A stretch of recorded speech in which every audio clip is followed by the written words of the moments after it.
حج کے 5 دن ہیں. حج کے کتنے دن ہیں؟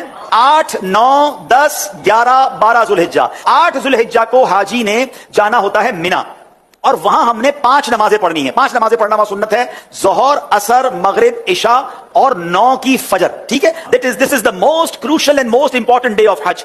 حج کا سب سے اہم دن جو ہے وہ 9 ذوالحجہ ہے. یعنی اگر کوئی آپ سے سوال کرے حج کس دن ہوتا ہے, تو حج 9 ذوالحجہ کو ہوتا ہے, کیونکہ اس دن یوم عرفہ ہے. یہ حج کا رکن اعظم ہے, سب سے مین دن ہے جو حج کا, وہ 9 ذوالحجہ ہے. یعنی کوئی عرفات نہیں گیا تو اس کا حج ہی نہیں ہوگا نا. تو حج کا جو مین دن ہے وہ عرفات کا دن ہے. پورا دن عرفات میں گزارنا ہے. جب غروب آفتاب کا یقین ہو جائے کہ جناب مغرب کا وقت ہو گیا, غروب آفتاب ہو گیا, اب سارے حاجی آئیں گے مزدلفہ. ٹھیک ہے, اب جب آپ مزدلفہ پہنچیں گے تو مزدلفہ میں مغرب اور عشاء ملا کر پڑھنی ہے. عرفات میں مغرب نہیں پڑھیں گے. یہ بھی اللہ کی شان ہے کہ مغرب کا وقت بھی ہو جائے مگر مغرب نہیں پڑھنی ہے. مزدلفہ جانا ہے اور وہاں عشاء کے وقت میں, مغرب کے وقت میں نہیں, عشاء کے وقت میں مغرب اور عشاء ملا کر پڑھنی ہے. اور فجر بھی مزدلفہ میں پڑھیں گے. پوری رات ہماری کہاں گزرے گی؟ مزدلفہ میں. اب جو صبح آئے گی, کون سی صبح ہوگی؟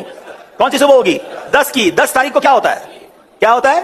ہاں, ساری دنیا بقرعید مناتی ہے مگر خدا کی قسم جو آج عید مناتا ہے نا, میلا کچیلا ہے, بال بکھرے ہوئے ہیں, مطلب نیند بھی نہیں ہوئی ہے, مگر خدا کی قسم وہ جو عید کا مزہ ہے, وہ جو تھکن کا مزہ ہے, وہ جو سرور ہے, وہ دنیا کی کسی اور چیز میں نہیں ہے. اللہ ہمیں ہر سال ایسی عید نصیب فرمائے. اب رات کو کنکریاں ڈھونڈ لینی ہے. اب 10 ذوالحجہ کو 3 کام کرنے, اس کی روٹین یاد کر لیں. 10 ذوالحجہ کا پہلا کام ہوگا شیطان کو کنکری مارنا. پہلا کام کیا ہے؟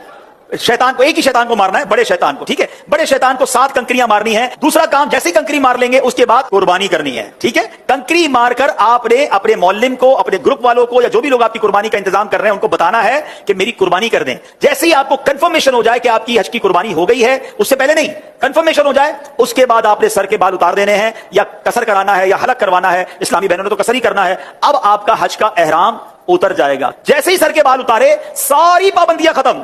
خوشبو لگائیں, سلے ہوئے کپڑے پہنے, آرام کریں, موج کریں. صرف مرد و عورت کی پابندی ابھی باقی ہے, وہ طواف زیارہ کرتے ہوئے وہ بھی ختم ہو جائے گی. تو آپ ریلیکس ہو جائیں. حج از ناٹ دیٹ ڈیفیکلٹ جتنا لوگ اس کو ہوا بنا لیتے ہیں. ایزی ہو جائیں. اب 10 ذوالحجہ کو, اب جب آپ نے سارے کام کر لیے تو افضل تو یہ ہے کہ 10 تاریخ کو ہی طواف زیارہ کر لیا جائے.